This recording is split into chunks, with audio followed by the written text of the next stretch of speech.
Muy buenas tardes, es un placer volver a encontrarnos para compartir esta conferencia virtual que titulamos ¿Se puede alquilar la maternidad? Maternidad subrogada, deseo, derecho o problema. En nombre del deseo de ser padres, una práctica crece en silencio y genera preguntas profundas sobre la mujer, la maternidad y los derechos de los niños. Agradecemos especialmente la inscripción de participantes que se suman de distintas localidades, tanto del país como del exterior. El Ateneo de Cultura de Santa Fe, República Argentina, tiene como misión la formación cultural, científica y humana y proyecta sus actividades a la comunidad universitaria y profesional, a las familias, a la sociedad en general, con inspiración católica y abierto a todos los hombres y mujeres de buena voluntad. Los invitamos a visitar nuestro blog ateneodecultura.blogspot.com, donde podrán encontrar información y acceder a los videos de conferencias de ciclos anteriores. En el chat les dejamos el enlace. Aprovechamos la ocasión para agradecer especialmente a los auspiciantes que hacen posible estas jornadas y que nos acompañan desde hace tiempo en otras actividades similares, por su gran compromiso con la sociedad. Capitel Constructora, sociedad anónima de la ciudad de Santa Fe y que desarrolla obras privadas y públicas en toda la región centro de nuestro país. García Hermanos Agroindustrial para su marca Tregar. Malmö, panaderías de calidad recién horneado. A todos y cada uno de los mencionados, muchas gracias. Y ahora los voy a dejar en compañía de María Florencia Pietroni, quien es contadora pública por la Universidad Nacional del Litoral, máster en bioética por la Universidad Francisco de Vitoria de Madrid, España, y secretaria del Instituto de Bioética y del Comité de Bioética en Investigación de la Universidad Católica de Santa Fe. Adelante, María Florencia, con la presentación de las disertantes. Muchas gracias. Gracias, Luis. Damos comienzo entonces al conversatorio de hoy titulado ¿Se puede alquilar la maternidad? Para ello tenemos el honor de presentar a quienes nos acompañan hoy. Lorena Bolsón, desde Buenos Aires, quien es doctora en Ciencias Jurídicas, investigadora del Instituto de Ciencias para la Familia de la Universidad Austral y experta del grupo Casablanca. Y a María Carrillo Cal y Mayor, quien es maestra en Derecho Familiar, profesora titular de Derecho Familiar de la Universidad Panamericana, Ciudad UP del Estado de México, y experta del grupo Casablanca. Muchas gracias por acompañarnos. Tienen la palabra.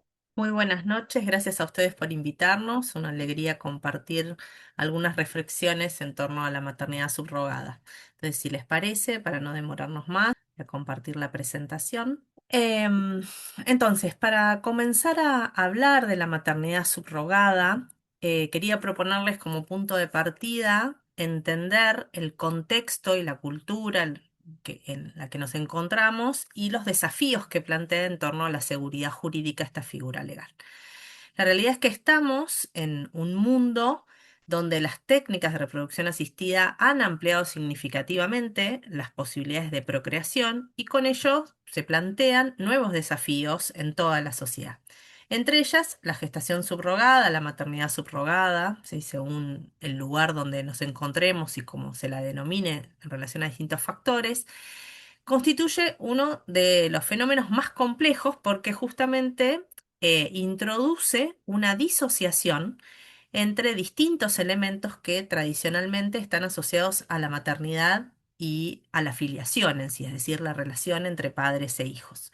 Entonces aparece aquí una disociación de la maternidad que naturalmente la entendemos como una única, pero aquí, ante esta figura, vamos a ver que podemos disgregar, podemos separar la maternidad genética, la maternidad de gestación o gestacional y la maternidad social o la que se ejerce a partir de la voluntad procreativa. Esto genera nuevos desafíos jurídicos, biojurídicos, y surgen muchísimas preguntas, algunas estaban planteadas en el título de este encuentro, Pero la realidad es que en el fondo lo que empezamos a preguntarnos es si todo lo técnicamente posible, científicamente posible, debe ser realizado, ¿no? Y si todo eso debe ser aceptado, si el hecho de que se pueda realizar convierte a la práctica en un derecho, si existe un derecho al hijo, por ejemplo, en este entorno, incluso si el derecho debe acompañar a todo desarrollo tecnológico, ¿sí? Si no debe tener ningún tipo de medida. Y en estos casos en que disociamos la maternidad, ¿qué criterio vamos a hacer prevalecer, incluso en el ámbito jurídico, para determinar la filiación? Es decir, para determinar quién es la madre de la persona que nace. ¿Y qué criterio vamos a utilizar para eso? Incluso podríamos preguntarnos si ese criterio lo puede determinar cualquier juez ante un caso simple o en realidad es algo que compete al legislador tras un estudio mucho más profundo de lo que es la problemática en sí. Entonces, ¿cómo podemos lograr seguridad jurídica en un contexto tan incierto? En un espacio donde no podemos dar justamente ni seguridad jurídica ni respetar el principio de igualdad de todos los hijos, ¿no? Qué difícil se hace para pensar en estas figuras en el contexto contemporáneo. Y todavía hay una pregunta más central en este tema que es ¿quién protege a los más vulnerables, ¿no? Cuando hablamos de los derechos de las personas, de la dignidad de toda persona humana, cómo se pone en juego, y vamos a ver aquí en esta presentación y en la presentación de María, cómo la maternidad subrogada significa una práctica que pone en jaque muchas normas que originariamente o tradicionalmente acompañaban la regulación de todo lo que tiene que ver con la filiación, la maternidad y la paternidad. Entonces, mirando primero a la Argentina, podríamos preguntarnos qué sucede con la maternidad subrogada en nuestro país y de acuerdo a la legislación, ¿quién se considera que es madre? La segunda pregunta podría ser si hay un vacío legal, como lo hemos escuchado muchas veces, respecto de la maternidad subrogada, y después preguntarnos también por qué creció esta práctica tanto en la Argentina. Vamos a ver distintos elementos, distintas funciones en relación a esto, pero empecemos a contestar estas tres preguntas que nos van a orientar después a lo largo del trabajo. Madre, según nuestra legislación, es quien da a luz, ¿sí? A pesar de que en el año 2014 se modificó el Código Civil y Comercial en la República Argentina, donde se incorpora un tipo filiatorio, un estatuto filiatorio distinto. Antes nosotros solo teníamos la filiación biológica o por naturaleza y la filiación por adopción. Pero a partir del 2014 se reconoce en nuestra legislación la filiación por técnicas de reproducción humana asistida. A pesar de esta incorporación, decía, el código sigue diciendo que madre es quien da a luz, ¿sí? En la filiación por naturaleza, regulada en el código, dice que la maternidad se determina por el parto, es decir, la mujer que da a luz al niño y con esa certificación es con esa constancia física, no es una ficción legal, sino que es un hecho fáctico, que puede ser comprobado y que es lo que determina que esa mujer es la que dio a luz y es entonces la madre. Y en la filiación por técnicas de reproducción asistida, donde sí existe una ficción atada a la voluntad procreativa, fíjense que el código no cambia este principio, porque el artículo 562 dice que son hijos, los nacidos por técnicas de reproducción asistida son hijos de quien dio a luz, o sea, utilizamos el mismo principio. Después dirá, también lo será hijo del hombre o de la mujer que también ha prestado su consentimiento. Entonces, conforme a nuestra legislación, esto ya está incorporado. Ahora bien, la maternidad subrogada no está regulada en el código de una manera expresa, sí lo estuvo originariamente en el proyecto legislativo, después eso se quitó. Entonces ahí empezó a haber una serie de casos, ¿sí? Donde justamente empezaron a pedir un reconocimiento de la maternidad subrogada, basándose justamente en el tema del vacío legal, porque esta figura no estaba legalizada.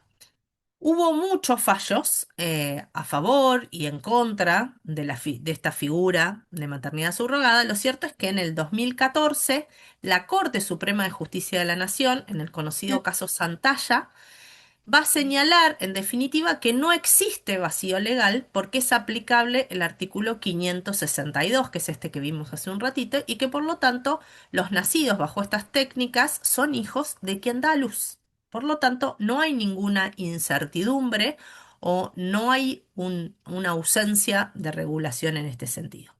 Entonces, si esto está tan claro, la pregunta sería, ¿por qué la práctica creció tanto en nuestro país? Originariamente esa respuesta la podemos dar atada a distintas cuestiones. Por un lado, como les contaba, jurisprudencia permisiva, es decir, jueces que facilitan o que admiten este tipo de prácticas con distintos fundamentos, ¿sí? Dando respuesta a la demanda que se presentaba. Entonces estaba desde el vacío normativo, como decíamos recién. Algunos otros jueces dicen de que la gestación por sustitución no fue prohibida particularmente, entonces, en consecuencia, y aplicándose un principio de legalidad que tenemos en nuestro país, todo aquello que no está prohibido está permitido. Y entonces, bajo ese lema, parecería que se puede realizar cualquier tipo de práctica, aunque bien sabemos de que, aunque esto no esté permitido, no esté prohibido, perdón, puntualmente como figura en sí, sí están prohibidas muchas otras cuestiones que, como vamos a ver, impacta la maternidad subrogada. Por ejemplo, la utilización o la venta sobre el cuerpo humano, la dignidad de la persona, la compra-venta de niños, el uso de una persona. Entonces hay un montón de normativa que sí existe en nuestra legislación, que si nosotros permitimos la maternidad subrogada, iríamos en contra de toda esa normativa que es muy histórica también en nuestro país. Entonces, la realidad es que esta jurisprudencia terminó admitiendo estas prácticas y terminaron poniendo en duda respecto a cómo debe regularse en la materia. Y son casos que no llegaron a la Corte Suprema de Justicia de la Nación, por lo tanto, son muy pocos los casos que llegaron. De hecho, el primero en el que la Corte habla de la práctica de maternidad subrogada es el caso Santalla que les contaba antes, que es bastante reciente, del año 2024. Entonces tenemos sentencias de cámaras anteriores que también son prohibitivas, pero son más los de primera instancia que terminan regulando en este sentido, incluso después del fallo de la Corte. También podemos responder esta pregunta haciendo lugar a una normativa local del Registro de Estado Civil y Capacidad de las Personas en Ciudad de Buenos Aires que durante los años 2017 a 2024 admitían la inscripción de niños nacidos por estas prácticas a favor de quienes expresaban su voluntad procreativa y solamente dejando el registro de la mujer gestante como un dato en cuestiones de derecho a la identidad del niño, ¿sí? Eso, después del caso Santalla de la Corte Suprema, fue revisado por la justicia y se derogó esa normativa. Por eso empezaron a caer muchas de las prácticas que estaban contratadas. Pero mientras esto se reguló, muchas prácticas que se hacían en el interior del país, con mujeres muy vulnerables, se trasladaban a la ciudad de Buenos Aires para dar a luz y ahí se inscribían los nacimientos bajo esta normativa más permisiva. Por otro lado, también tenemos que tener en cuenta de que nuestros legisladores hoy impulsan una visión bastante favorable a la práctica. Desde el año 2000 hasta ahora hay más de 42, casi 45 proyectos presentados, de los cuales solamente 4 son restrictivos, los otros son bastante favorables, aunque en alguna medida no admiten todo tipo de prácticas, ¿sí? Admiten tal vez la maternidad subrogada conocida como solidaria o altruista, ¿sí? Que implica que tiene que haber una relación de cercanía o familiaridad entre la mujer gestante y quienes van a ser los padres, aunque también en estos casos existe un fraude a la ley en estos sentidos y se dice que hay una amistad cuando en realidad hay pago por detrás de la práctica. Y después, acompañando toda esta historicidad, vemos que hay un cierto romanticismo en la idealización de lo que implica la maternidad subrogada, atendiendo a casos que realmente son muy atendibles de gente que padece muchos años tratando de tener un hijo y que por cuestiones físicas no pueden hacerlo, lo cual es sumamente atendible y que hay que lograr acompañar, pero claramente tenemos que entender de que la maternidad subrogada no implica que va a poder solucionar esas cuestiones, ni que en pos de esas situaciones podemos vulnerar otros derechos. Entonces, lo cierto es que hoy tenemos, ante la figura de la maternidad subrogada, una vulnerabilidad nueva, una vulnerabilidad que nosotros llamamos contemporánea, porque hace algunos años atrás esto no se tenía tan presente. Y fíjense este título de Madre sin rostro, mujer sin derechos. Madre sin rostro es el título de un gran artículo de Lucía Martínez de Alcalde en la revista Nuestro Tiempo de España. Yo agregué lo de mujer sin derechos porque la realidad es que cuando una persona o una pareja contratan a una mujer para que geste a un niño en su lugar, lo que está en juego no es solamente el vientre o una incubadora artificial, sino la persona en su integralidad. Entonces, ¿qué implica en sí la maternidad subrogada? Como vemos, hay muchos nombres en los que puede aparecer la figura, ¿sí? Gestación subrogada, subrogación gestacional, vientres de alquiler, maternidad subrogada, ¿sí? Pero cualquiera sea la denominación que utilicemos, constituye siempre la explotación reproductiva y lo que podemos denominar el uso de una mujer con fines reproductivos. Se manifiesta en contratos mediante los cuales uno o varios ordenantes y comitentes, decimos en el campo del derecho, acuerdan con una mujer que ella va a gestar a uno o varios niños con el propósito de darlos a luz y entregarlos al nacer. Independientemente del nombre y de los términos o las condiciones de ese contrato, y de que el acuerdo se haya celebrado directamente entre la gestante y la persona, la pareja que pide, ¿sí? Que solicita la práctica, o que haya sido a través de intermediarios. Si bien este no es un tema menor, porque la realidad es que los intermediarios son los que más lucro sacan de todo este tipo de prácticas, y la realidad es que en las legislaciones o en los proyectos de regulación son los que menos regulación tienen, no tienen penalidades y esto trae mucho ruido, ¿sí? Pero bueno, no voy a meterme en esta presentación en ese punto concreto. Lo que sí podemos decir es que en términos generales son acuerdos que, como vamos a ver, violan la dignidad humana y contribuyen a la mercantilización de mujeres y de niños. Entonces, esta práctica genera muchísimos dilemas éticos y jurídicos, olvida que la gestación en sí, y esto lo han acreditado numerosos expertos y numerosos científicos, la gestación, decía, es un espacio identitario por el impacto genético y epigenético que tiene la gestación tanto en la mujer gestante como en el niño. La gestación en sí, aunque la mujer no sea la donante de los óvulos, ¿sí? Porque sabemos de que antes este tipo de prácticas se hacían con el mismo material de la mujer, hoy se utilizan muchas veces material genético donado, ¿sí? Por una tercera mujer. ¿M? O en otros casos de la propia comitente, de la propia solicitante de la práctica. Entonces, la gestación, aunque no existe ese nexo biológico entre la mujer y el niño porque no aportó su gameto, igualmente tiene una función, un impacto genético que vincula a la mujer y que va a tener una relevancia identitaria en el niño porque va a alterar la expresión de los genes y conforma epigenética, fenotípica y psicológicamente al niño que va a nacer. Hay un tramo identitario y biográfico que está atado a la gestación y cuando esto se suprime, supone de alguna manera la mutilación de la propia biografía y esto tiene un impacto en el tiempo. Todo esto, sumado a la explotación de las mujeres, da lugar, como les decía, a cuestionamientos múltiples, ¿no? Podríamos tener miles de preguntas y la conferencia no terminaría nunca, porque cada uno de estos puntitos que va apareciendo en pantalla nos disparan a mucha reflexión y a muchas cuestiones que se van planteando. Y por eso también es que la gestación o la maternidad subrogada es una de las figuras más discutidas, incluso en el campo de las biotecnologías y de aquellos que están a favor de las prácticas de reproducción humana asistida. ¿M? Pero por el corto tiempo que tenemos, hoy vamos a adentrarnos solamente en algunos conceptos claves y sí vamos a tener como de fondo esta pregunta de si la voluntad de una persona o de una pareja sobre la existencia de otro ser humano puede justificar de alguna manera la explotación o el abuso de la vulnerabilidad personal. ¿Y por qué por qué hablo de explotación o por qué hablo de abuso?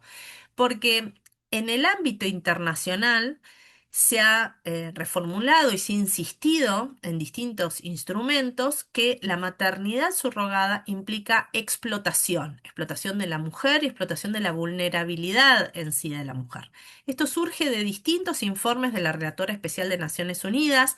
Hay tanto el informe de 2018, de 2019 y en especial el del 2025, muy reciente, el año pasado, se destacan elementos muy centrales en en esta línea y fíjense, destaca la preocupación por las madres gestantes porque en general provienen de contextos de especial vulnerabilidad a la explotación como consecuencia de la pobreza, de la impotencia, de la falta de educación, de distintas formas de discriminación. En general se busca mujeres de muy bajos recursos para que presten sus vientres, ¿sí? Fíjense, este es un anuncio que se tomó en las calles de aquí, de la ciudad de Buenos Aires, del Bajo Flores, en mayo del 2024. Así se buscan a las madres. Esto estaba pegado en un poste de la luz, ¿no?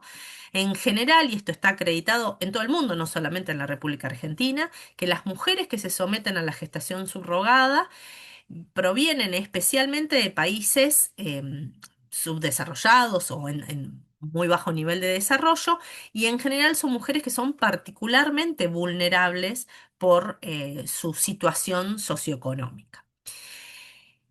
En la Argentina, esto lo vemos constantemente en las noticias, ¿no? ¿Cuántas de estas noticias hemos visto en el último tiempo que tienen que ver con la realidad de lo que está pasando en la Argentina? Entonces, este tipo de vaivenes de los que yo les contaba al principio en relación a la justicia y de admitir ciertas prácticas y el mayor éxito que en un primer momento han tenido en las resoluciones judiciales en nuestro país, produjo un incremento notorio de casos en los últimos años, incluso de lo que se conoce como el turismo procreativo, es decir, de extranjeros que contratan a mujeres vulnerables argentinas para que gesten para ellos. O cualquiera de nosotros podemos meternos en las páginas y hoy encontrar ofertas de maternidad subrogada en países muy en situación límite, vamos a decirlo así, como es Ucrania, por ejemplo, ¿sí? Entonces vemos de que el trasfondo es esta explotación de la mujer. Y acá fíjense, yo utilicé la palabra trata y explotación. ¿Por qué? Porque en nuestro país, la ley 26.364, que habla sobre la prevención y la sanción de la trata de personas y la asistencia a las víctimas, en el artículo 2 establece que se entiende por trata de personas el ofrecimiento, la captación, el traslado, la recepción o la acogida de personas con fines de explotación, ya sea dentro del territorio nacional como desde o hacia otros países. Esta definición vemos que aplica perfectamente no solamente cuando se traslada a una mujer o se las utiliza con fines de trata sexual, por ejemplo, sino que también se aplica a casos de niños, a casos de trabajadores, ¿sí? Que están como de alguna manera secuestrados para trabajar, y también se aplica claramente en este contexto a la maternidad subrogada. De ahí que en los últimos años se abrieron varias causas judiciales en distintos lugares del país. Tal vez la más grande de esas causas es la que lleva adelante la fiscal Alejandra Magnano, titular de la Procuraduría justamente de Trata y Explotación de Personas, la Protex, que está radicada en un juzgado federal en Ciudad de Buenos Aires, en Comodoro Pi, y este expediente se están investigando más de 100 casos de maternidad subrogada por presunta trata. Pero después se abrieron otros tantos expedientes, ¿sí? Tenemos, fíjense, aquí entre las noticias teníamos el caso en Ezeiza, que se frenó a una pareja italiana que se llevaba una bebé recién nacida, o tal vez el más reciente o el que más tal vez resuena en nuestra memoria, que es el caso de Córdoba, de ese chiquito que nació y que cuando la mamá fue a dar a luz, el chiquito nació este, adelantado con 6 meses, cuando la mujer fue a dar a luz, dijo que ella no era la madre, porque en realidad se trataba de una práctica de maternidad subrogada, pero resulta ser que la madre francesa que había contratado la práctica nunca apareció en el país, nunca se hizo cargo de ese niño, y ese chiquito quedó sin filiación establecida. Entonces, como vemos, esto realmente es una práctica, lamentablemente, que cada vez se hace más habitual, que no está permitida, como quieren hacernos creer, a través de nuestra legislación, y que conlleva un sinfín de preocupaciones en este sentido. ¿Por qué nos preocupamos?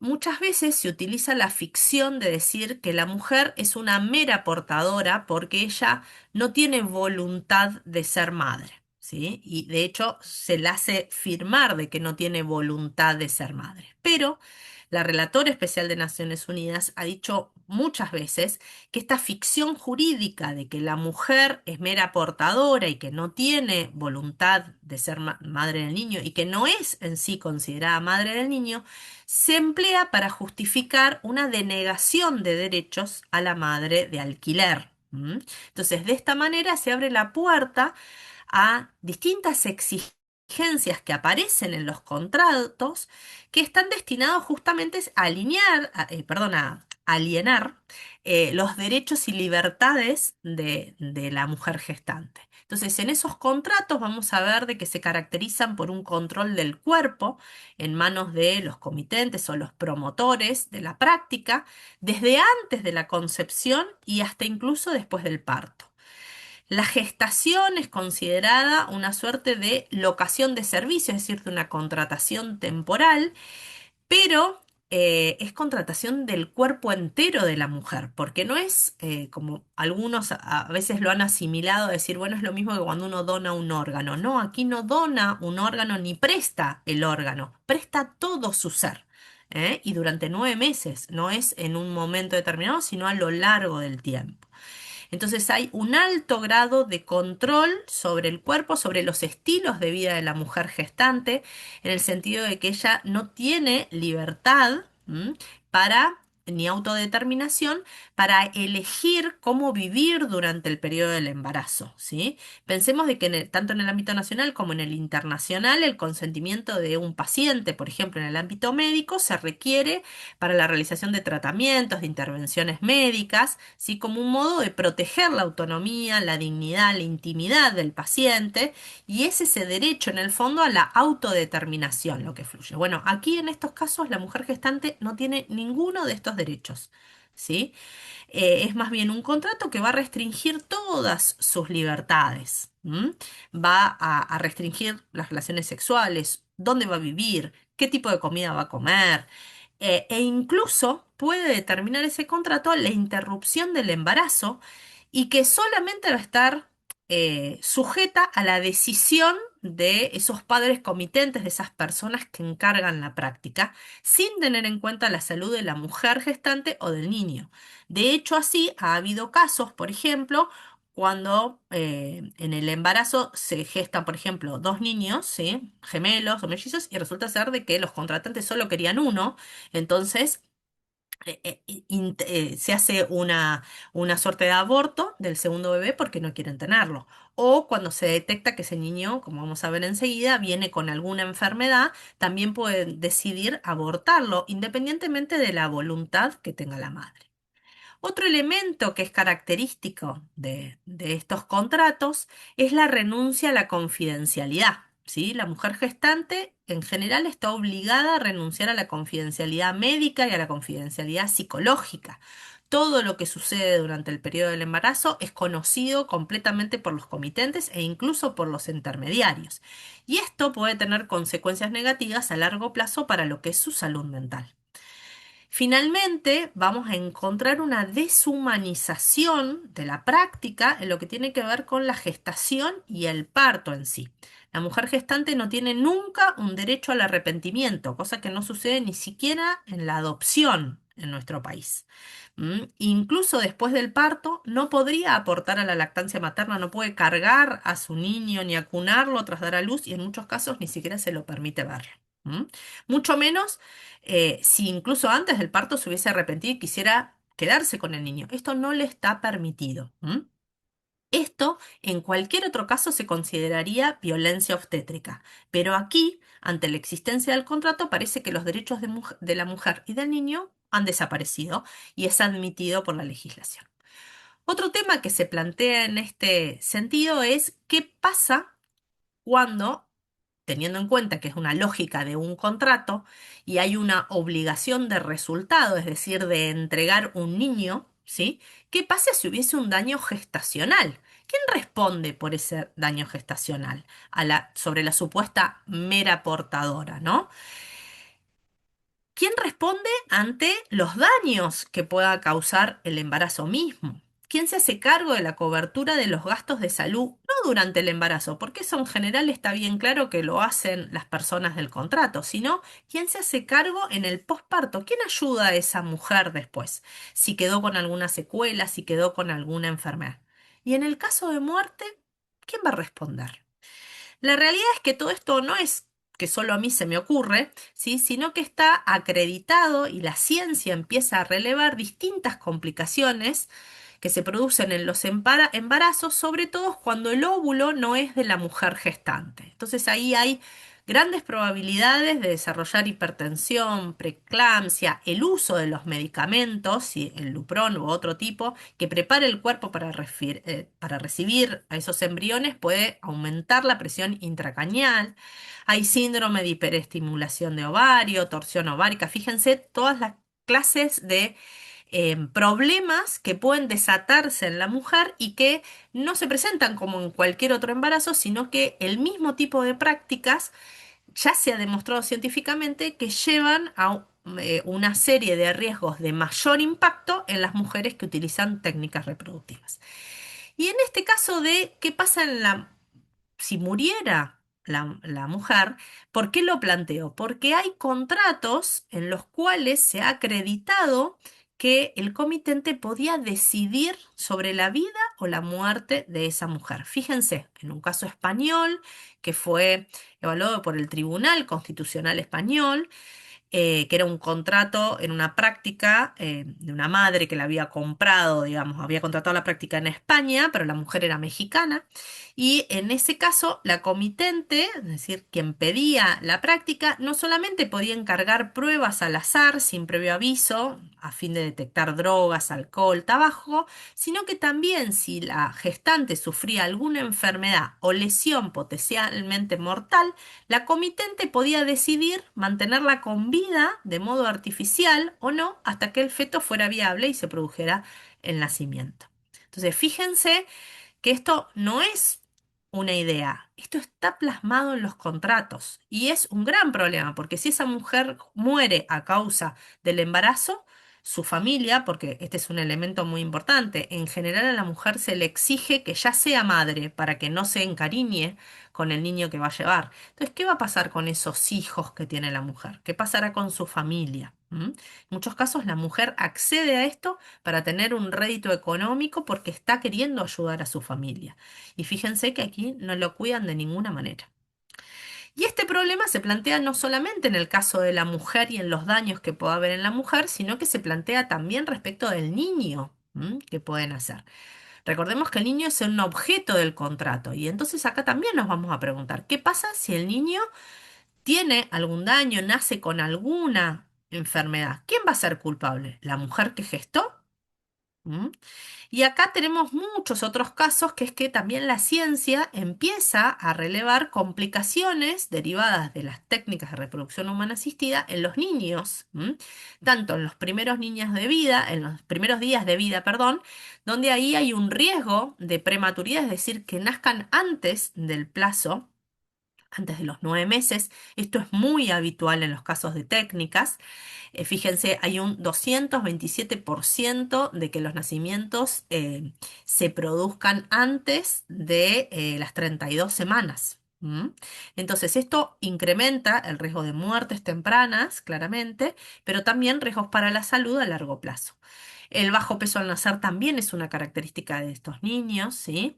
Fíjense después todo el resto de incrementos de riesgo de padecer otro tipo de enfermedades a mediano y a largo plazo. ¿m? Y esto pocas veces se lo informan incluso a los padres, que son los que van a invertir. ¿Y por qué esto? Porque hay un gran mercado de fondo, hay un gran mercado detrás de la reproducción asistida y de prácticas como la maternidad subrogada. Voy a ir un poquito más rápido, ¿sí? Para no quedarnos sin tiempo. Y es, recordemos de que aquí no solamente se renuncia al cuerpo en sí, sino también a los derechos parentales sobre el niño. Hay casos en lo que se considera una presión indebida sobre la mujer, porque ella renuncia a estos derechos sobre el bebé. Y aquí entramos a mirar el otro lado, es decir, los niños, ¿sí? Y se considera que la gestación por sustitución es compra y venta de niños en términos del derecho internacional. La Convención de los Derechos del Niño lo condena y también su protocolo facultativo, y donde habla de que la venta de niños es todo acto o transacción en virtud de la cual el niño es transferido por una persona o grupo de personas a otras a cambio de una remuneración o cualquier otra retribución. Y fíjense ustedes que estos elementos son los que se dan en la maternidad subrogada. Hay un pago, hay una remuneración de distinto tipo en general. La relatora especial de la ONU dice que para que ese pago se considere una compensación, como en muchos casos se lo hace pasar, debe haber como una cierta paridad, incluso en los casos de altruismo, que yo les decía, las prácticas deben asegurarse de que ahí no hay una relación oculta, sino una amistad que en realidad no existe. El segundo elemento es la transferencia del niño, tanto física, porque en muchos casos se traslada incluso de país, como decíamos antes, pero no es solamente física, sino la instrumentación de la transferencia de la filiación y de la responsabilidad parental. Y a cambio de este a cambio de ese niño hay un intercambio del dinero, y está condicionado el pago al hecho de la entrega de la criatura. Entonces, por eso es que se destaca de que aquí no solamente hay explotación de mujeres, sino compra y venta de niños. Si nosotros admitimos esta práctica en nuestro derecho, deberíamos empezar a cambiar un montón de legislación relativa a la adopción, porque todas estas cosas están prohibidas en la adopción, pero si las vamos a permitir aquí, ¿por qué no permitirlas en la adopción y admitir que se compran y vendan niños en cualquier instancia? Recordemos que por esto fue condenada la Argentina. Y nos interesaba hoy poder mostrarles la voz de los niños de estas prácticas que en general nunca es escuchada. Y decimos hasta ahora. ¿Por qué? Porque hoy tenemos ya la posibilidad de escuchar a quienes han nacido como fruto de las prácticas reproductivas. Y en este caso les traemos a Olivia Maurel, que es la portavoz de la Declaración de Casablanca, de la que formamos parte tanto María como yo, donde ella cuenta en primera persona su experiencia porque ella es hija de maternidad subrogada. Y entonces voy a compartir con ustedes sus palabras. Ujú. Lo están viendo, ¿verdad? That invited me to tell my side of the story. Sí. As a child.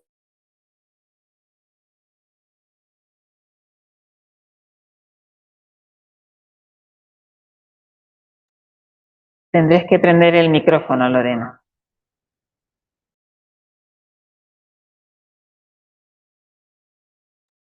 Perdón, ahí va. My entire story I will share with you with a lot of sincerity, a lot of humility. It's the first time I'm speaking in front of such a big group of people that are so bright, so I'm a little nervous, I have to say. But I do think that my words today are important, because all too often, unfortunately, we forget the people that are the most affected by surrogacy. But these people, they never give their consent, they never have their word, and those are the children that are born from surrogacy. These children that are ripped from their mothers at birth to be sold to strangers. Kind of like cars that you order from factories that you, pick options that you may or may not like. And these children are considered just like vulgar objects and products. I am today a product of surrogacy, created, sold, bought, and I'd like to tell you my side of the story so you can understand how it affected me and why today we can't just simply regulate surrogacy. We have to abolish it purely and simply for the good of the child and of course for the rights of children. A child should never be the subject of such a contract, and above all, should never ever be the subject of a transaction. So as I said, we're now going to travel back 40 years. That's when my story all started, even before my own birth. My intended parents met. My intended mother already had a son with another man. My parents had a very successful business, very, very smart people. I have to give them that. My mother was 11 years older than my father.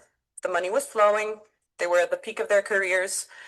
And I do believe that at some point my mother kind of forgot her biological clock. And so at one point they decided to start a family, but it was a little too late. At this stage, my father was 48. My father, sorry, was 37 and my mother was 48. And my mother already had problems with infertility.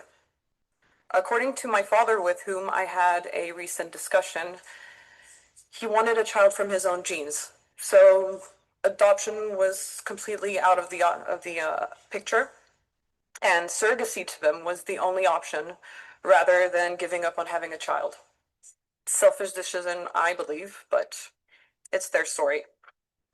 So they looked up the United States, and more specifically Louisville, Kentucky, to find an agency that could help them find a surrogate mother.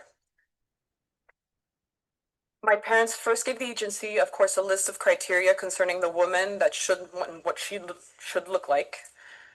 I personally was born through traditional surrogacy, not gestational surrogacy, so my surrogate mother is biologically related to me. Even though, to my opinion, it makes absolutely no difference if the mother is biologically linked to the child or not, because to me, the mother is the one who has the child inside her womb for 9 months, and of course, gives birth to the child. About a year goes by, we're in 1991. My parents had a surrogate mother, but she wasn't holding the embryos. And so they had to be rematched with what would be my biological mother. And thankfully, she got pregnant only 2 months after signing the contract. It's often said that the agencies look at women's psychology through very thorough tests, that they make sure they don't have any debt to pay, but we know that that's not true. $14 billion was the surrogacy market in 2022.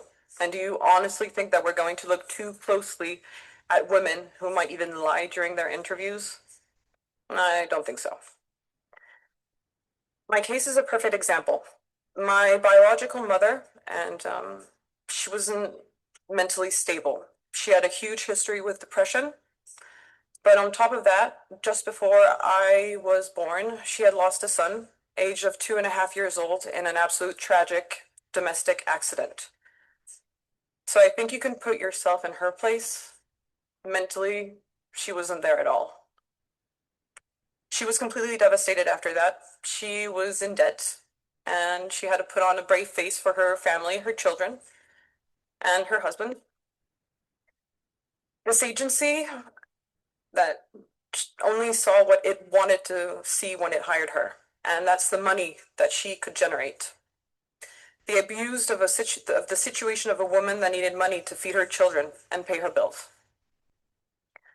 So I was born on December 10th, 1991, a date that was chosen actually by my intended parents because, funny enough, it fell between my intended mother's birthday, who was born on December 5th, and my biological mother, who was born on December 15th.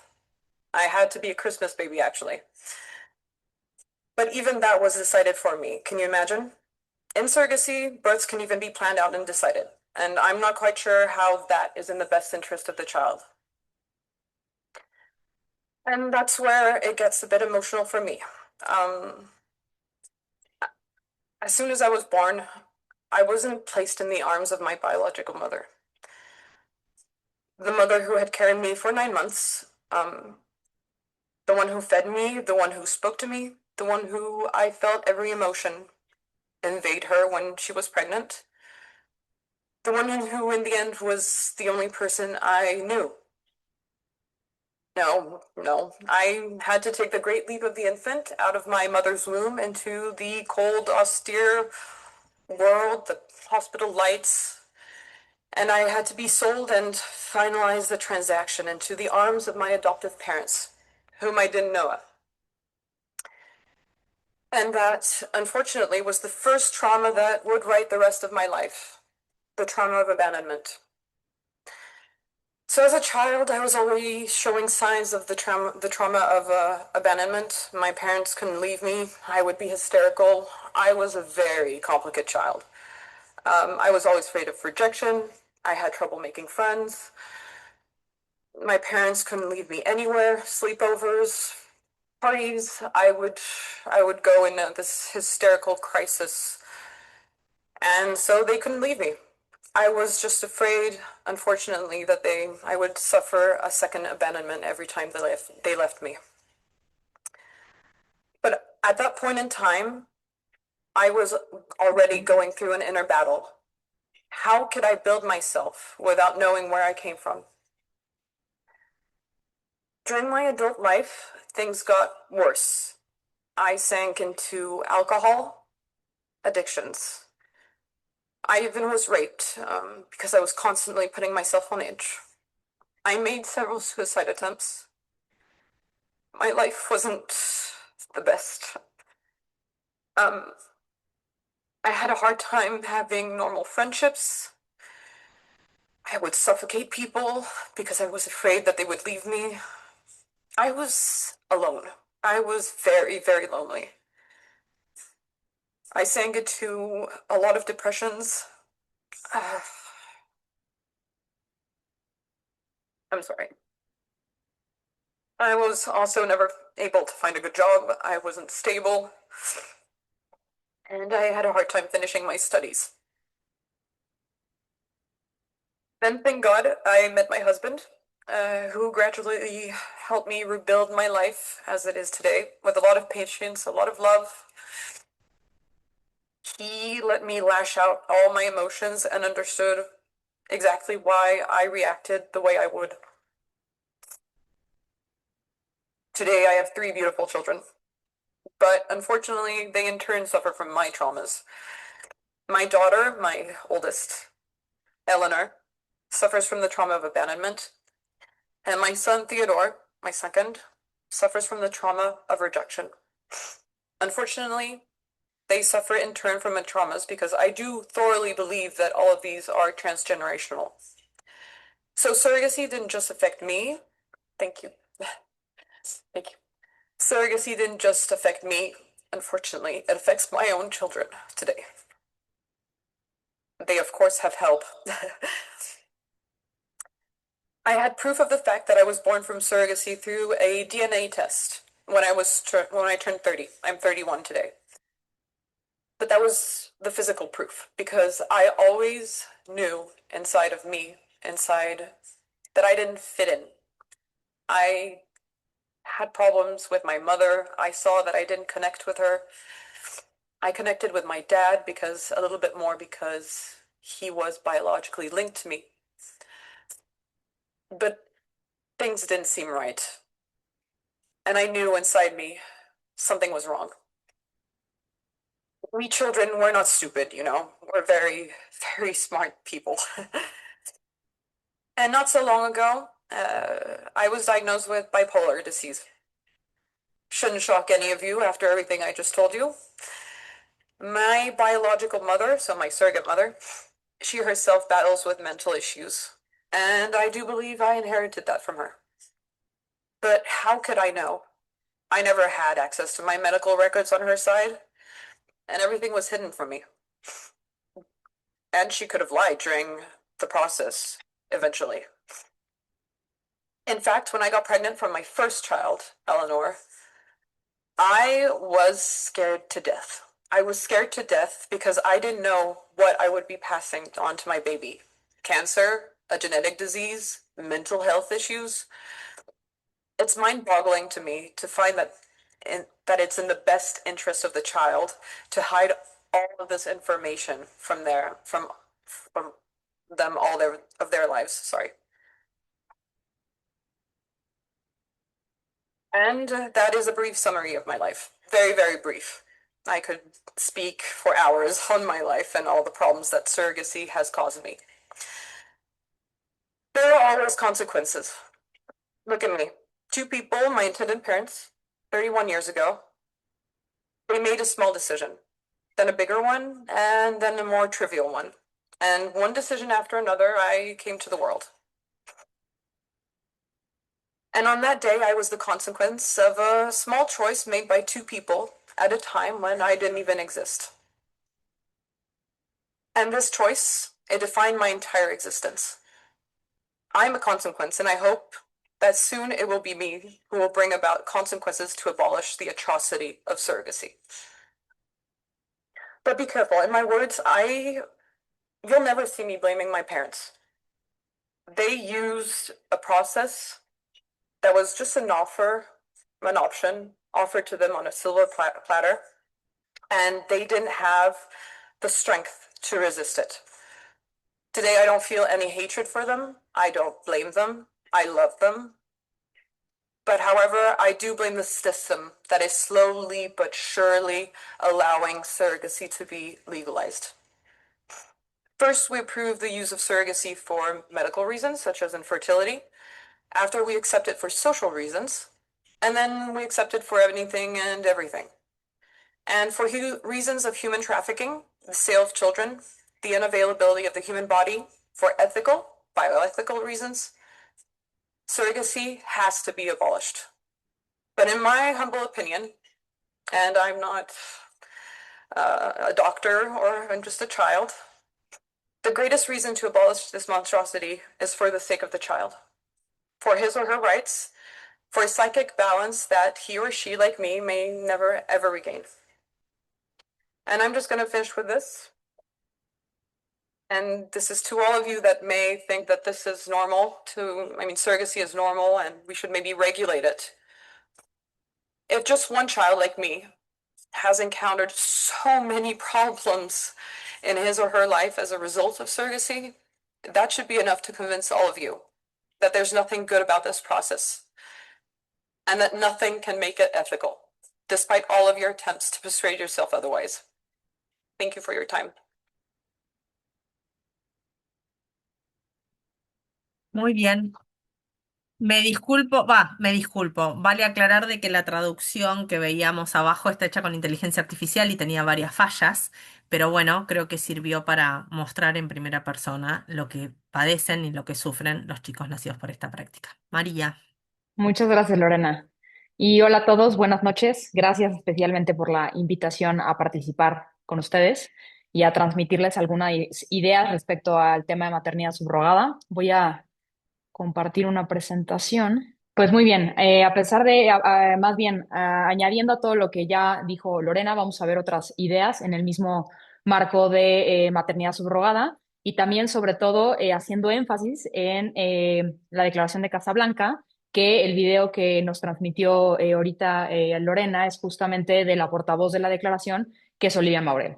Entonces, primero que nada, la maternidad subrogada tenemos que entenderlo como un mercado global. Y como todo mercado se guía por la ley de la oferta y la demanda.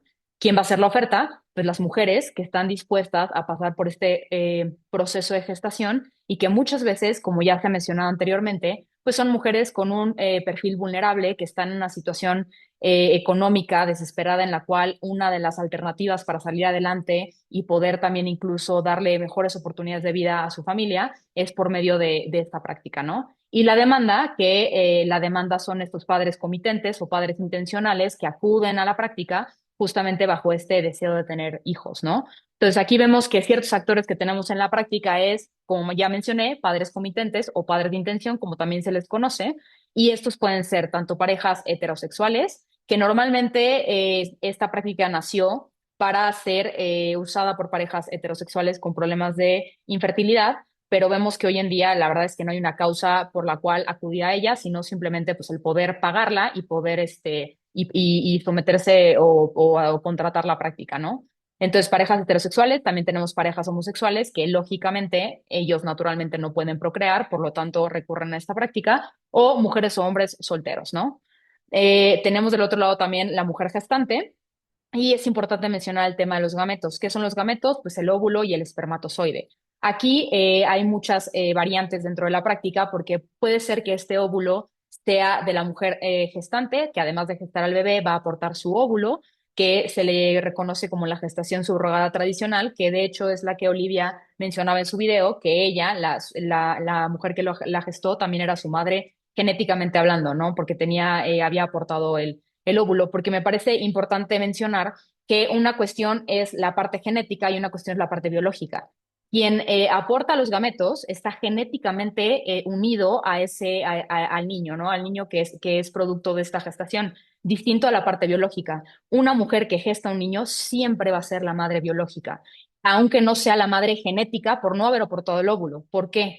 Porque el proceso gestacional los une obligatoriamente biológicamente, ¿no? La mujer, y lo sabemos, no es una fábrica en la cual, pues entonces entra el niño como bollo y se cocina y sale, sino que todo este proceso conecta el vientre de la madre con todo su ser. El torrente sanguíneo se conecta, hay células que se intercambian entre la mujer y el niño y que incluso hay pruebas científicas que estas células quedan de por vida en el cuerpo de la madre y el niño tiene células de su madre para siempre. Entonces, este intercambio de natural y biológico hace que las mujeres gestantes siempre sean madres biológicas de los niños que gestan y dan a luz, independientemente de que hayan aportado o no su gameto femenino, que sería el óvulo, ¿no? Entonces veíamos que puede ser el óvulo de la gestante o de la comitente o de un donante, ¿no? Que esto se llama gestación subrogada gestacional, que aquí a veces me parece pues un poco contradictorio llamarle donantes porque sabemos que realmente este tipo de gametos no se donan, es una venta, ¿no?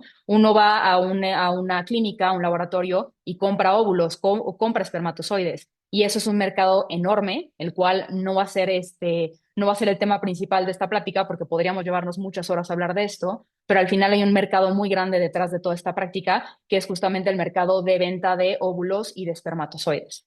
Y después tenemos el espermatozoide, que puede ser del padre comitente, del padre intencional o donante, misma premisa, pues es un espermatozoide comprado en un banco de espermas, ¿no? Ahora, ¿qué otros actores intervienen en esta práctica también? Pues tenemos las clínicas, que son quienes se encargan de hacer toda esta parte de técnica de reproducción humana asistida, que también aquí quisiera resaltar que para lograr el embarazo se necesita una técnica de reproducción humana asistida, como lo sería una fecundación in vitro, en caso de que los gametos no sean de la gestante, o una inseminación artificial si la gestante aporta su gameto.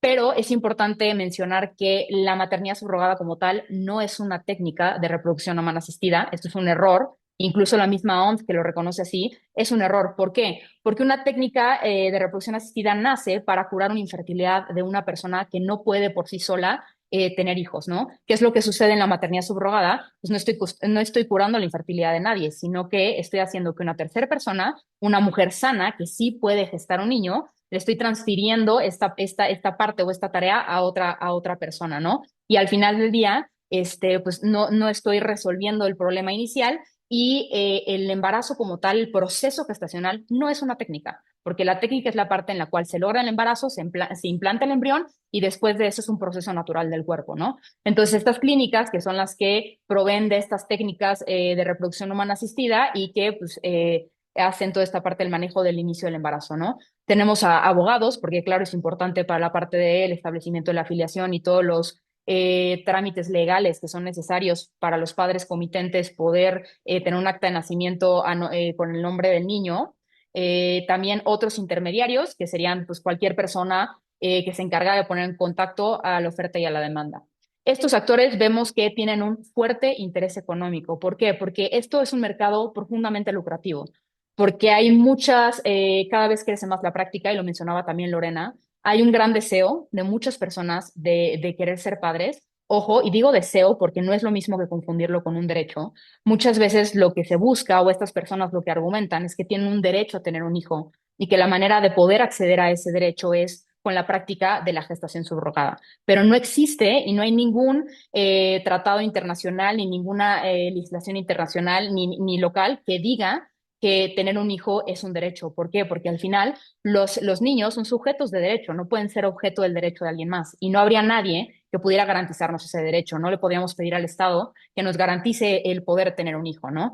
Entonces, no existe este derecho, es un deseo muy loable, es un deseo que se reconoce, incluso la declaración que veremos más adelante, la declaración de Casablanca, así lo reconoce, pero este derecho no me da pie a poder acudir a la práctica, ¿no? Y aquí tenemos un dato del Global Market Insight que dice que prevé que el mercado de gestación subrogada supere 129 mil millones de dólares para el 2032. Entonces, como yo les decía, es un mercado muy lucrativo porque hay muchas personas dispuestas a entrar en esta práctica, hay muchísima demanda de la práctica y obviamente estos actores, estos intermediarios, aprovechan esa necesidad y ese deseo de otras personas y la necesidad de la gestante para lucrar con ellos, ¿no? Y la verdad es que cobran pues sumas muy altas, que ahorita veremos hablar del tema altruista o comercial, que realmente eso no se ve reflejado en la mujer gestante, ¿no? Todos los intermediarios es quien se lleva esta parte importante del dinero.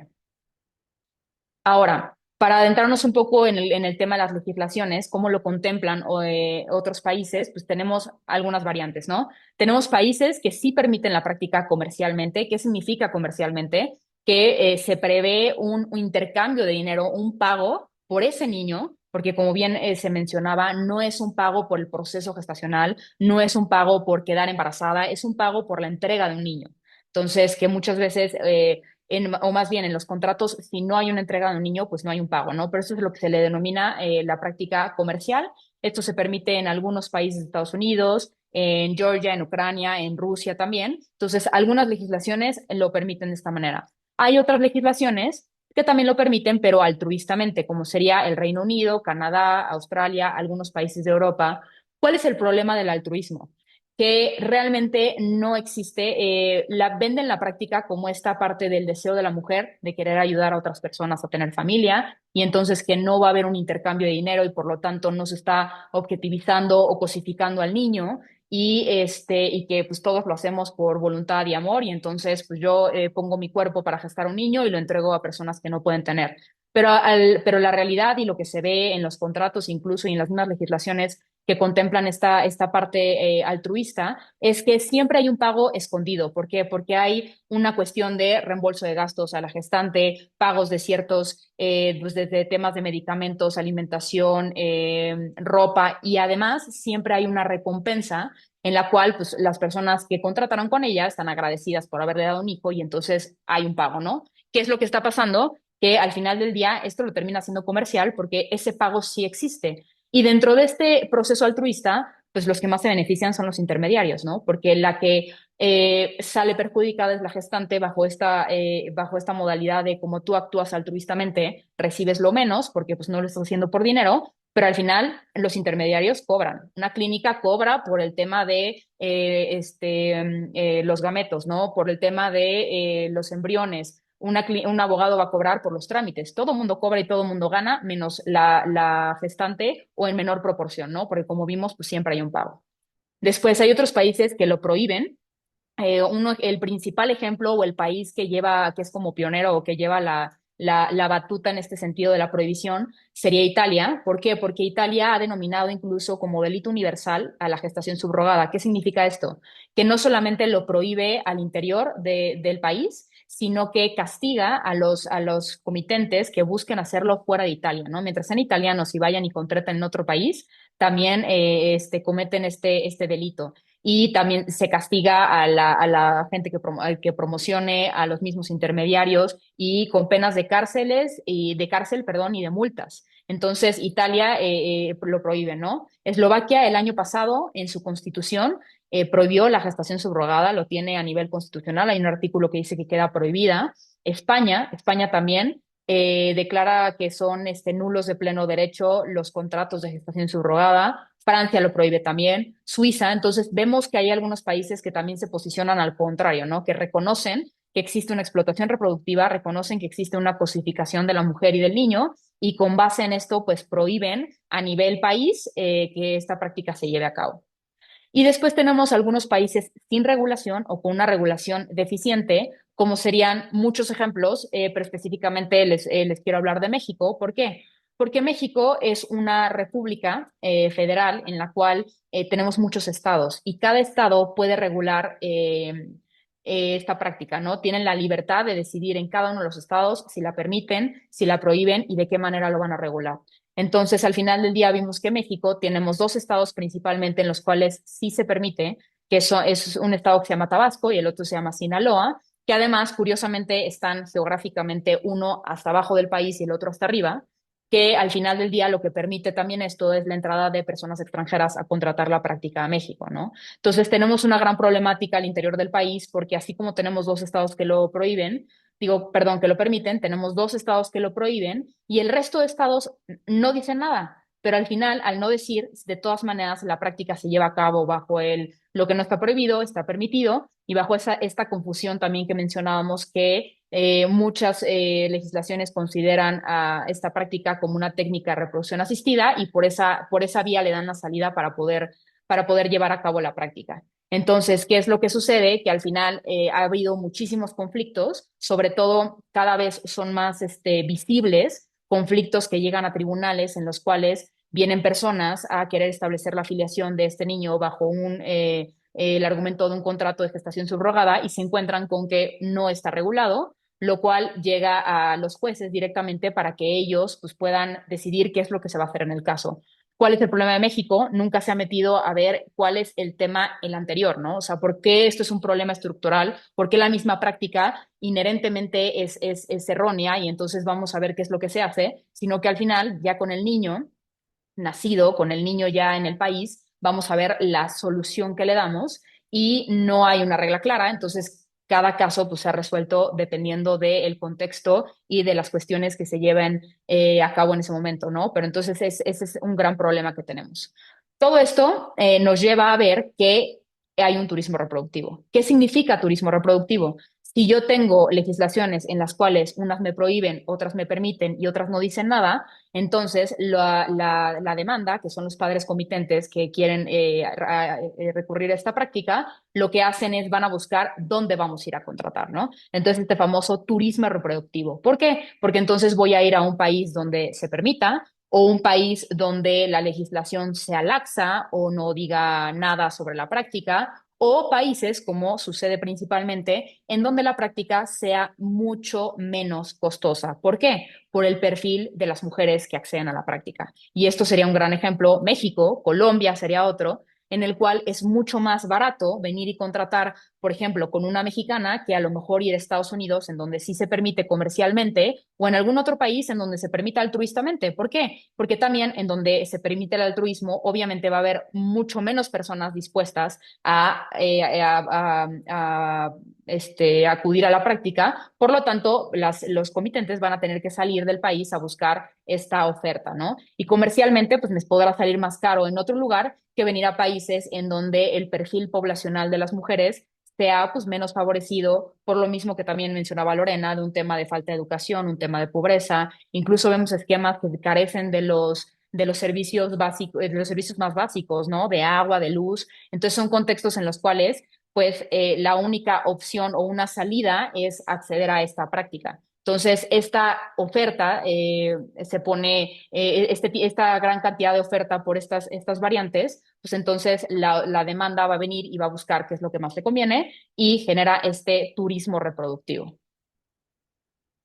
¿Cuáles son algunas de las problemáticas que vemos con respecto a esto? Ya Lorena mencionó muchas, incluso hizo preguntas abiertas sobre distintas variantes y problemáticas que nos encontramos al interior de esta práctica, pero algunas podría ser, primero que nada, el respeto a la dignidad humana. En esta práctica no hay un respeto a la dignidad humana. ¿Por qué? Porque estamos tratando como cosas a las mujeres y a los niños. A la mujer la estamos tratando como un medio para cumplir con el fin de tener un niño, la estamos objetivizando y al final el niño es un mero producto. No lo estoy buscando como un fin en sí mismo, sino lo estoy buscando por un deseo mío adultocéntrico de querer formar una familia, de querer tener un hijo, y entonces no hay de por medio este interés superior del menor, como lo decía Olivia, ¿no? O sea, ella planteaba tantos cuestionamientos y decía, yo les pregunto a ustedes si esto de verdad sería buscando el beneficio del niño, y realmente no, se busca el beneficio egoísta de los adultos.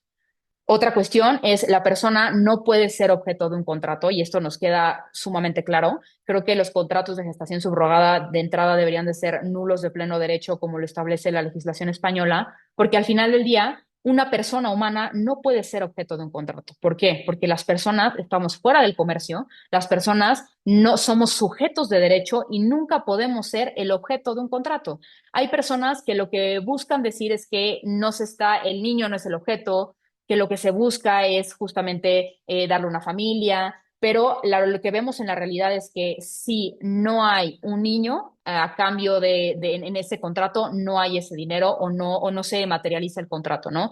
¿Qué sucede en los casos en los que el niño muere? Pues no hay un pago. ¿Qué sucede en los casos en los que el niño es abortado? Como también lo decía Lorena, tampoco hay el pago. Entonces, lo que nos lleva a ver esto, que al final del día el objeto del contrato, la razón por la cual se hace el contrato y el intercambio monetario es el niño, ¿no? Entonces, la persona humana no puede ser objeto del contrato y también ninguna de sus partes, ningún órgano. O sea, por eso incluso no hay un mercado en el cual yo pueda vender un riñón, yo pueda vender un pulmón, pueda vender sangre, porque eso está fuera del comercio. Y al final, el tema de vientres de alquiler, yo no puedo decir estoy alquilando mi vientre, porque además pues no es el vientre como tal. Uno cuando gesta con el cuerpo entero, todo está conectado, no es que los órganos sean separados o actúen de distinta manera. Y al final del día tampoco yo podría alquilar una parte de mi cuerpo, ¿no?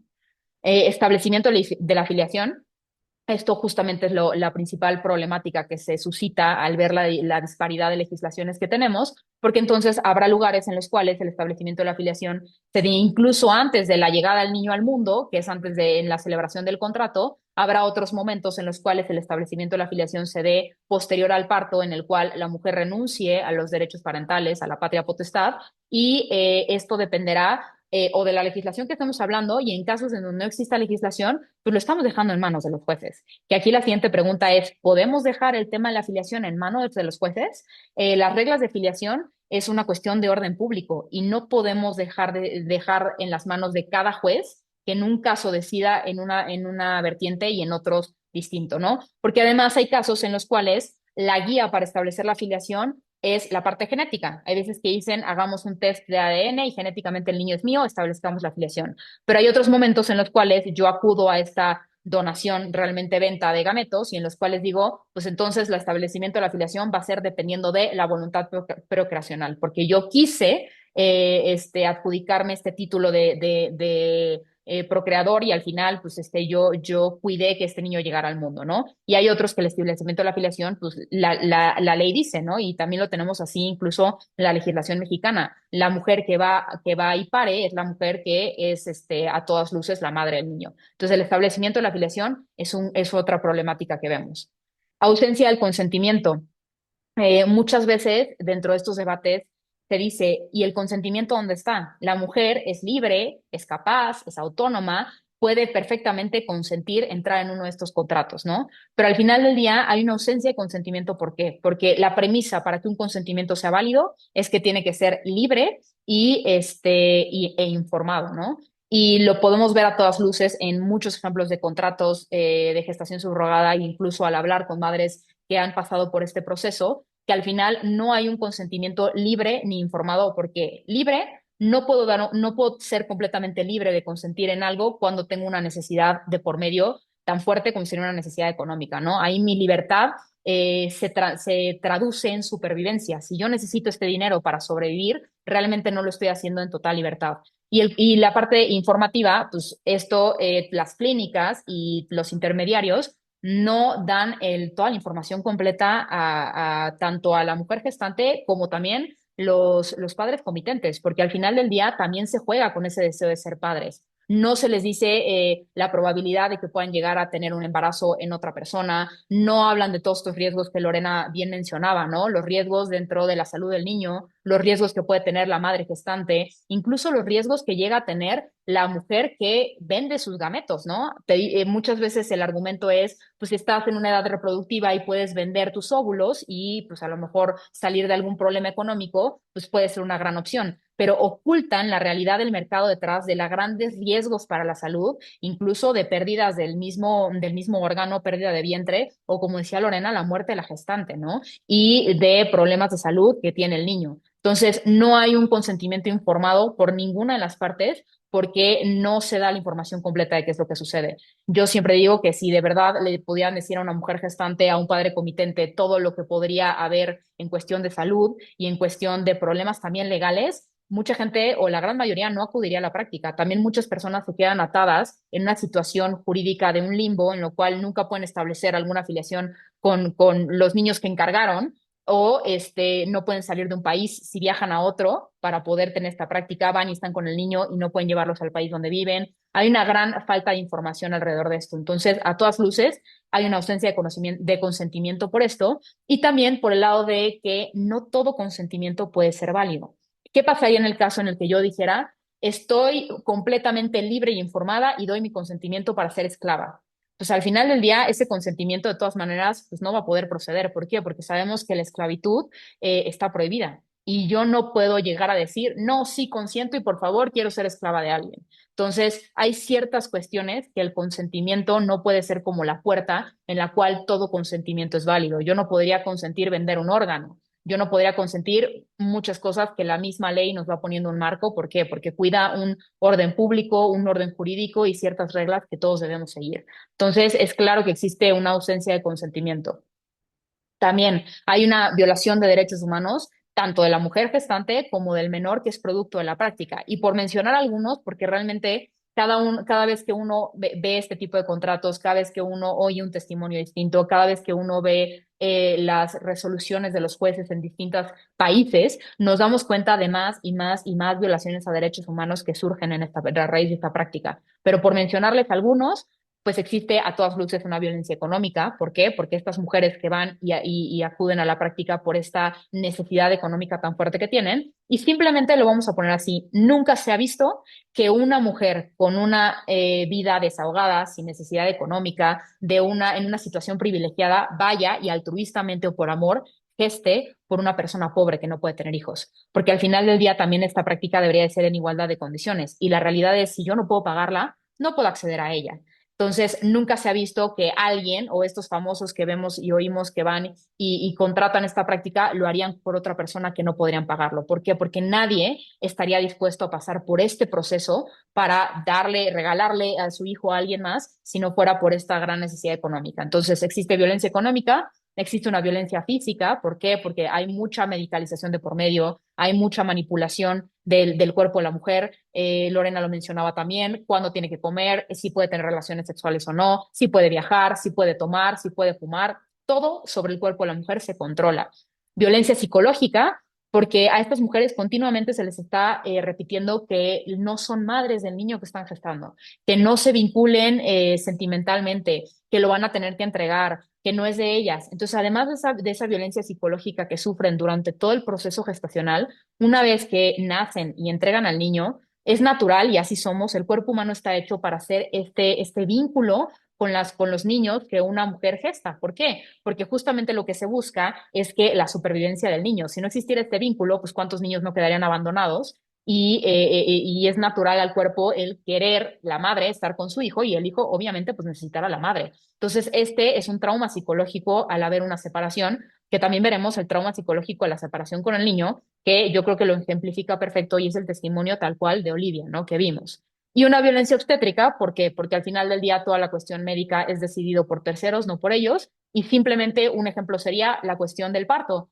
Todos los partos de gestación subrogada son programados por cesárea. ¿Por qué? Porque es más sencillo para el médico, es más sencillo para los padres comitentes, los padres intencionales, que la mayoría de veces no viven en el país donde está la gestante, entonces es mucho más fácil saber cuándo van a ser, porque así programo, hago mi viaje y voy a recoger al niño, ¿no? Entonces, cuando hay una cesárea que no está médicamente recomendada y aún así se hace, pues hay una violencia obstétrica.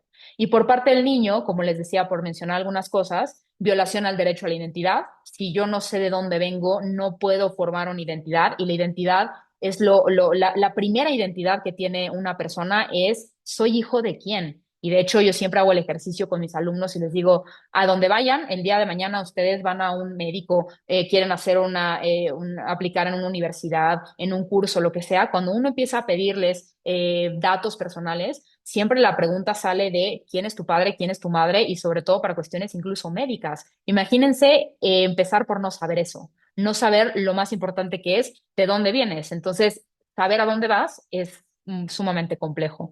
También la violación a conocer tus orígenes, por esto mismo, el derecho a la identidad. Hay una violación al derecho de ser criado por tus padres y a no ser separado de ellos, y estos son derechos que la Convención de los Derechos del Niño, tal cual, así lo establecen, y todos estos derechos se violan en esta práctica. Y hay una violencia infantil por la separación, este gran daño que sufren los menores por esta separación, que hay una ruptura del vínculo materno-filial, que hay autores como la doctora Ivone Olza, que trata mucho el tema, que es una española, que habla de la herida primal. ¿Por qué la herida primal? Porque este vínculo, esta ruptura del vínculo, es equivalente a que el niño pierda, o sea, a su madre en el parto, como los niños, que hay historias que así suceden y es una tragedia, que las mamás mueren en el parto y viceversa. Hay mamás que al momento de parir pierden a sus hijos. Y esto es equivalente. ¿Por qué? Porque el mismo cuerpo de la mujer no sabe que el niño ya no va a estar. ¿Qué es lo que pasa? Segrega hormonas para hacer este vínculo, segrega hormonas específicas para poder lograr la lactancia. Las mismas hormonas del cuerpo necesitan al niño para todo este proceso de recuperación del cuerpo de la mujer. Entonces, ¿qué sucede cuando uno se va a su casa sin un hijo? El cuerpo no entiende y el cuerpo sigue manejando como si esto fuera a suceder. Y lo mismo un niño, ¿no? Un niño está esperando los brazos de su madre, el cariño de su madre, y Olivia lo decía, la mujer que por 9 meses yo conocía sus sentimientos, su olor, digo, recordemos que los niños en el vientre materno tienen olfato, tienen gusto, huelen a la mamá, la prueban, o sea, literalmente en el líquido amniótico. Entonces, cuando salen, lo que necesitan es oír la voz de su mamá y lo que necesitan. Y es impresionante porque un niño al nacer escucha la voz de su madre y puede, a pesar de tener unos minutos de haber nacido, voltear a verla y decir, claro, ya vi a quien escuché durante tantos meses, ¿no? Entonces, esta necesidad de vínculo, porque así somos seres humanos literal como mamíferos, que necesitamos este vínculo, se rompe abruptamente. ¿Por qué? Porque ni siquiera permiten que haya este contacto piel con piel con la madre, no hay una lactancia, no hay un cuidado, y sí los niños pues, son entregados a brazos de otra persona a los cuales no conocen, y eso en el mejor de los casos, porque hay situaciones en las cuales por alguna razón los comitentes no están ahí y entonces los niños quedan pues, literal en una cuna de hospital. Esto sucedió también en la guerra de Ucrania, que Ucrania es un país que es abiertamente comercial y que mucha gente contrata con Ucrania, y al final, cuando fue el tema de la guerra, hubo muchos niños abandonados que los padres comitentes no pudieron entrar a recogerlos. Entonces son niños que ni siquiera tienen esta parte de un abrazo humano y alguien que esté al pendiente de ellos, ¿no? Entonces eso es la herida primal y a todas luces es una violencia infantil. Ahora, para entrar un poco en el tema de la Declaración de Casablanca, pues la Declaración de Casablanca es un grupo interdisciplinario de expertos, abogados, médicos, psicólogos, comunicólogos, de todo tipo, que nace en 2023. ¿Por qué se llama Casablanca? Porque se firma en Marruecos, en la ciudad de Casablanca, por eso se llama en 2023. Y a raíz de ahí ha tenido año con año una conferencia internacional que lo que busca es seguir reuniendo expertos que lo que busquen es precisamente abolir esta práctica. Porque, ¿qué es lo que dice la declaración? La declaración de Casablanca es, queremos buscar un tratado internacional que prohíba la maternidad subrogada. ¿Por qué tratado internacional? Por todo lo que hemos estado hablando. Esto no es una cuestión interna de un solo país, no es una cuestión al interior en un foro doméstico. Tiene que haber una respuesta internacional. ¿Por qué? Porque como lo vi, yo lo prohíbo en España y entonces tengo la posibilidad de ir a otro país a hacerlo. ¿Qué es lo que pasa? Incentiva la práctica y crece en otros países subdesarrollados que justamente tienen esta oferta de mujeres en situaciones precarias. Entonces, la respuesta forzosamente tiene que ser internacional. Entonces, muy rápidamente les voy a leer lo que dice la declaración para que vean lo concisa que es la declaración. Esto es tal cual lo que dice la declaración de Casablanca, no más. Dice, somos conscientes de lo siguiente. Uno, del sufrimiento de las personas que no pueden concebir. Dos, del atractivo de las tecnologías reproductivas. Tres, de la problemática internacional de una protección eficaz de la dignidad humana y convencidos de que el contrato mediante el cual uno o varios mandantes acuerdan con una mujer que ésta geste uno o varios hijos con el fin de que sean entregados al nacer, independientemente del nombre, porque como vimos tiene muchas denominaciones dependiendo de donde hablemos, y de las condiciones del contrato o denominación, esto nos queda claro que uno, viola la dignidad humana, dos, contribuye a la mercantilización de mujeres y niños. Solicitamos a los estados la prohibición de la maternidad subrogada en todas sus modalidades, de cualquier tipo, sea remunerado o no, y aplicar medidas como las siguientes. Prohibir la gestación subrogada al interior de los territorios, porque ese es el principal paso, forzosamente, antes de un tratado internacional, lo tenemos que hacer al interior de cada país. Dos, negar todo valor jurídico a los contratos que lleven compromiso de mujer gestante y dar a luz un hijo, un niño. Sancionar a las personas físicas y jurídicas que actúen como intermediarios entre las madres de alquiler y mandantes, como ya se hace en el caso de Italia que les comenté.